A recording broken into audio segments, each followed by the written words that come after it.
In order to avoid dying at the hands of that man, she chose to accept her sister's suggestion and drink poison. But she didn't know that the man loved her dearly. To prevent her from being sent away for a political marriage, he not only staged a coup in advance, but also became the new emperor.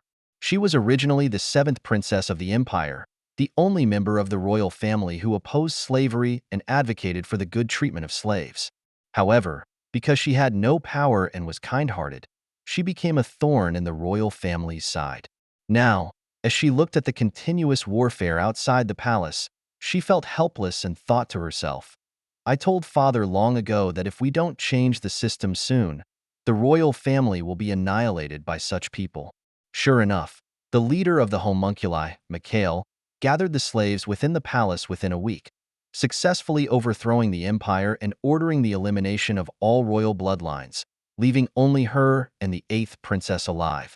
Previously, using the excuse of the empire's security, those in the royal family created homunculi using forbidden techniques, brainwashing those with exceptional magical and swordsmanship talents, selecting them for the royal knights regardless of life or death, and involving them in various dangerous missions.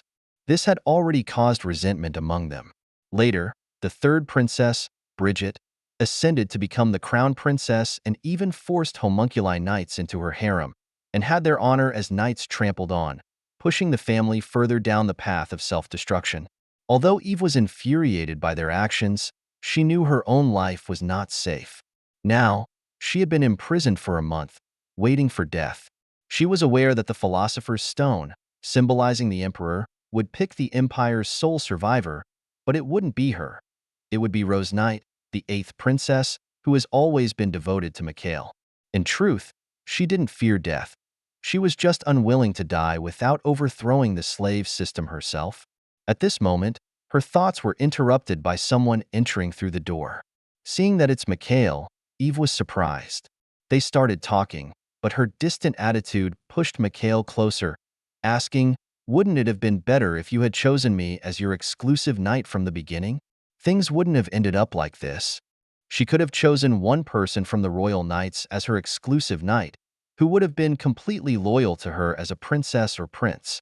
However, in the eyes of the royal family, knights were disposable commodities that could be replaced at any time. She opposed this culture and gave up that choice, which led to criticism from others. However, she knew that even if she had chosen him, nothing would have changed. Perhaps she could have avoided death, but she disdained living that way. Calmly, she said, "Mikhail, you wanted to use Rose Knight, who has always been infatuated with you, from the beginning." Rose Knight herself was willing to be used, abandoning her original exclusive knight for Mikhail. After all, he only needed a foolish puppet princess. Listening to Eve's words, Mikhail reluctantly scratched his head. This woman was as smart as ever.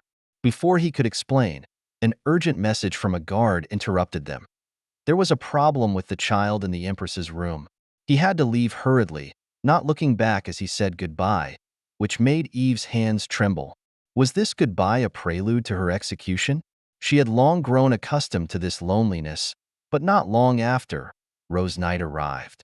Seeing her 3-week pregnant state and hearing that it was Mikhail's child, Eve was puzzled. Due to the forbidden techniques, homunculi were not capable of reproduction. However, Rose Knight explained that it was the power of the philosopher's stone. She came to her sister because she heard that Eve was to be executed today. Eve wasn't too surprised by this news, but Rose Knight's expression turned sinister as she said, "Do you know how father and our siblings were executed? It wasn't a quick death.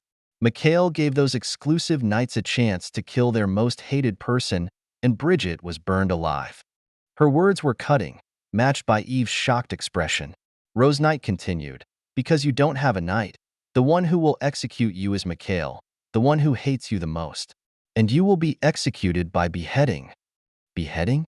Because she hadn't expected Mikhail, who had been so indifferent to her, to hate her so much. She wasn't afraid of death, but was afraid of continuous torture. She didn't want to hear more. At this moment, Rose Knight seemed possessed, still speaking, "You will be chopped by an axe, at least dozens of times, slowly bleeding to death." Eve shivered at the thought. Rose Knight, seeing the opportune moment, smiled hypocritically and said, It's okay. I'll help you. She took out a bottle of poison made from belladonna. Since we're all going to die, why not die comfortably? Her voice seemed enticing. Eve sighed lightly, not wanting fear to overcome reason, preparing to slowly fade away. But Rose Knight showed no intention of leaving, opening the bottle cap. The poison gas spread, completely clouding Eve's mind. She gulped down the poison and fell into a deep sleep. In her final moments, she heard Rose Knight's words, "Sister, do you know what belladonna's flower language is?" She laughed maniacally. "It's I curse you. Thank you for dying, my foolish sister." At last, Mikhail arrived late, touching the motionless Eve. He loudly demanded to know what had happened. Rose Knight just stood at the door, looking smug, and said, "I saw with my own eyes that sister chose to commit suicide to atone for the royal family." Mikhail's eyes filled with hatred as he asked, "Did you give her the poison?" The foolish Rose Knight didn't understand the depth of his words and said foolishly that no need to thank her. At this moment, Mikhail angrily told the idiot to shut up, picked up Eve, and prepared to leave, but Rose Knight blocked him at the door. Hearing Rose Knight threatening him with love and the child, he sarcastically laughed and said, "Child? Are you confusing experiments with pregnancy? I'm just using your child in your belly to control the Philosopher's Stone and lift the ban. And the child in your belly, who knows whose it is? Who knows if it's human or monster?" Mikhail ignored Rose Knight, ordered someone to take her away, and looked at Eve in his arms with heartache, whispering, "I will do whatever it takes to save you." Remembering the past, when Eve strongly advocated for the abolition of slavery, she became the most unpopular princess due to the homunculi system. Whenever he saw her being treated unfairly, Mikhail would feel very uncomfortable. He wanted to become her knight, but Eve never made a choice, her steadfast attitude causing him to give up on being her exclusive knight. However, after that, his gaze could never leave Eve. His restrained love grew stronger and stronger as he silently protected her. But that day, when he learned that Eve would be sent to a small country for a political marriage, his unprecedented protective instinct made him determined to overthrow the royal family. He had thought that from then on, he could peacefully stay by Eve's side. However, that idiot made Eve disappear forever from his world. Now, he held Eve for 4 days and nights without eating or drinking, looking at the Philosopher's Stone in front of him, feeling that years of effort were meaningless. He wished he could drain Rose Knight's blood right now. Coincidentally, the sage from the spruce forest arrived, stating that they could revive Eve by reversing time, but it would require half of the Philosopher's Stone. However, the Philosopher's Stone is connected to the royal family, so Eve would retain her memories upon returning, while Mikhail would forget everything and start anew. Although Mikhail felt its pity, he wouldn't remember any of these. As long as he could see Eve again, nothing else mattered. The ritual began, and the two of them were reborn in a bright red and silver light. Mikhail approached Eve, whispering, "I hope we meet again. You either choose me or kill me." When Eve woke up again, in a familiar environment, she realized she had been reborn. This situation immediately reminded her of her old teacher, a senior philosopher. Although she missed her teacher greatly, she needed to calm down first. Judging by her appearance now, she was probably around 20 years old. During this period, the third princess was not yet the crown princess. Mikhail had not been granted an exclusive knight, and he hadn't met the 8th princess yet. In other words, nothing had started yet. This time, she must become the crown princess and personally crush the damned slave system. Back to 10 years ago when she was framed by her sister and lost her father's favor, she changed her usual plain appearance, letting Saad change into an exquisite red dress for her, and prepared to greet her father. As she walked through the corridor, she showed a rare smile, but she was stopped by Rose Knight behind her.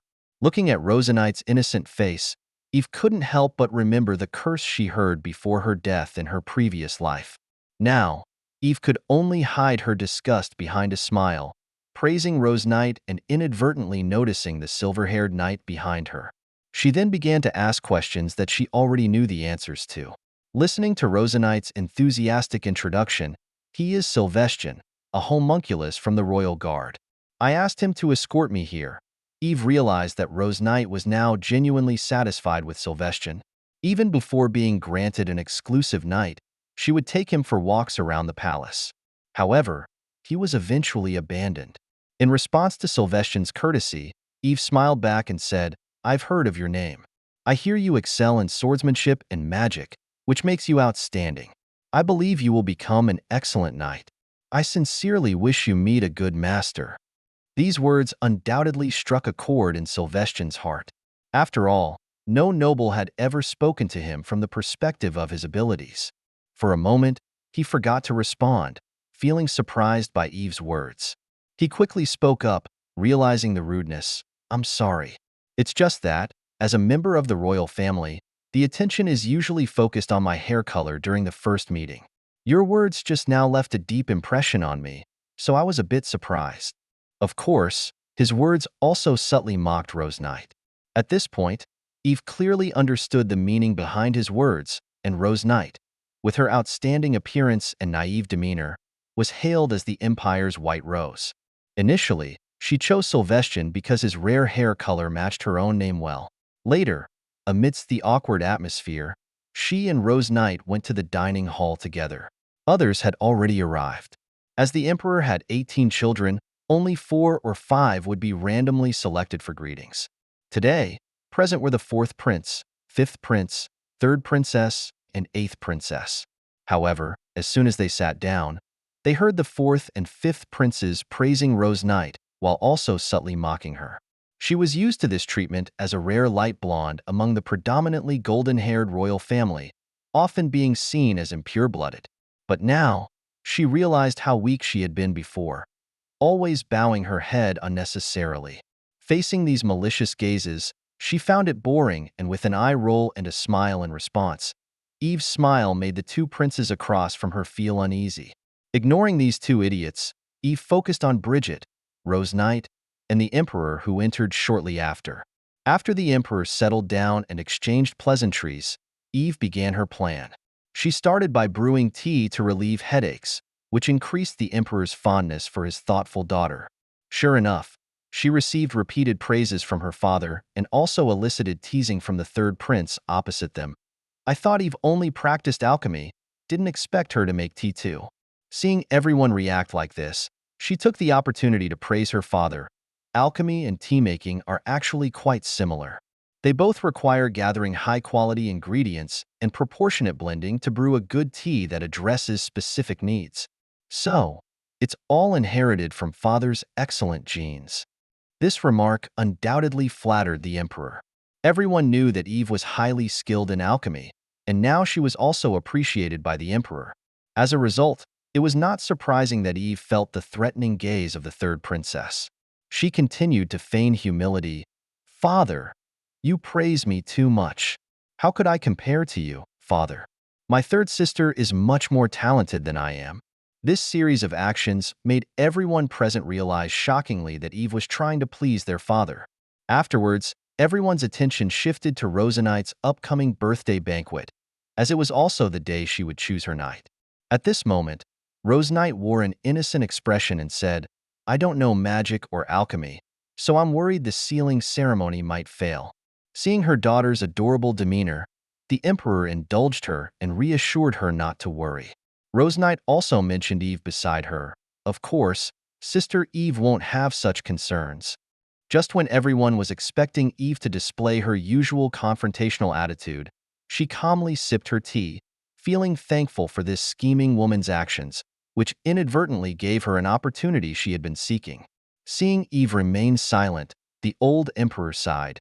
"You're outstanding in every way but so stubborn, and you still don't want a knight." Before he could finish his nagging, Eve stood up unusually, respectfully apologized to her father, and directly expressed her desire for an exclusive knight. This shocked everyone present, but the Emperor was delighted and excitedly asked Eve to sit beside him, eager to know whom she intended to choose. Without hesitation, Eve said, "I want the monster from the floating prison, Mikhail Agneto." This shocked the 4th prince, who stood up and exclaimed, "You dare to request the monster that even father couldn't control?" Eve pretended to look confused, fully aware that the so-called loyalty oath ceremony was an absolute brainwashing ritual.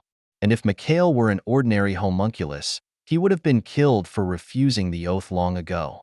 The reason he was kept until now was that the emperor valued his exceptional strength. However, mentioning imprinting him now might be seen as a challenge to imperial authority, so one must be cautious in speech. She calmly asked, "This ritual can bring him the blessing. His lack of the emperor's blessing is his loss, but is it possible that he's not rejecting you, but rather, his mana circuit is problematic?" This precise analysis was acknowledged by the proud emperor. So Eve seized the opportunity and said, "Then, Your Majesty, please allow me to use the abilities inherited from you to solve this problem." Clearly, this flattering statement worked well on the emperor, as he agreed to Eve's request but also set a condition. After obtaining the emperor's permission, Eve rushed to the homunculus training ground with Peter, the responsible person, and entered the aerial prison. On the way, Peter briefed her on homunculus hair colors, saying, "Before they are branded, they wear a circuit collar that blocks magic, so they mostly have light hair colors. But after imprinting, their original dark colors immediately return. Doesn't this resemble an insect's evolutionary response?" As Peter grew more excited, Eve rolled her eyes and said, "Your analogy is a bit too much." However, she was already aware of the hair color issue, especially considering Sylvestian's attention-grabbing silver hair even after branding, which was a special case. Then, they entered the aerial prison together. Eve couldn't help but sigh. Aside from the fact that Mikhail's hair was a particularly peculiar light color before branding, the main issue was how pitiful he looked. Her nervous thoughts had not yet settled when she met his familiar cold gaze. At the same time, Mikhail's indifferent attitude and hostility toward the royal family angered Peter, who was tempted to discipline him. To ensure Mikhail wasn't hurt again, Eve spoke up to stop them, dismissing everyone and walking into the cage alone, quietly observing Mikhail. It turned out he had suffered greatly in the past. Did he feel a sense of relief when he saw her imprisoned in the past life? However, Eve knew that in her previous life, Mikhail had been relatively friendly to her and had never shown such a look of disdain. He had even complained that she didn't choose him initially. That's why she came this time. So Eve used magic to unlock Mikhail's chains, introduced herself, and stated her purpose. At that moment, Mikhail found it curious and said, "I heard that the seventh princess rejected the opportunity to choose an exclusive knight." Eve also straightforwardly expressed that she now needed to secure her position. This made Mikhail mock, saying, "Looks like the seventh princess is just like them. If you're looking for a slave, then go back." Although he said that, internally he felt inexplicably desolate. However, Eve didn't give up. She earnestly said, "I know you won't easily believe me, but I don't just want any knight I can order around. I want you, Mikhail." Her persistent attitude made Mikhail curious about the reasons, but Eve couldn't explain right now. She continued, "If you become my exclusive knight, I will tell you. And I can guarantee that you will receive the utmost respect as a knight from me. I won't even use the power of branding to force you into humiliating situations." She said so much, hoping Mikhail would believe her. Faced with such a straightforward invitation, Mikhail struggled to stay clear-headed, thinking back to the days when he couldn't accept brainwashing and was beaten by the emperor. He had vowed never to serve the royal family. The unbearable memories echoed as Eve's voice resounded, "Leave with me." He looked melancholic at the sky. Yes, if this was the only way to leave, he could only choose to be bound by the branding first. He told Eve afterward, "Rejecting the emperor's loyalty ritual wasn't my intention. If you don't have confidence in success, it's not too late to quit now. If you try too much and fail, you will die." Eve simply accepted his concern with a smile and proceeded with the branding ritual. As their hands clasped and golden light enveloped them, accompanied by unstable magic due to evident strain, Mikhail urged her to stop, shouting, "Don't risk your own life." She endured the pain, reassuring him and recalling the emperor's mourning condition. If you fail, you'll have to kill him yourself. How could she give up on him? She thought, "I have to get you no matter the price." As Eve's hair accessory shattered, Mikhail noticed that she was wearing a forbidden philosopher's stone. Yes, Eve was so confident because she possessed a high-level relic left by her mother, hoping that on this important day, her mother would grant her strength. After all, the philosopher's stone shattered, surrounding magic surged. Mikhail couldn't help but incredulously ask, "Is this worth it?"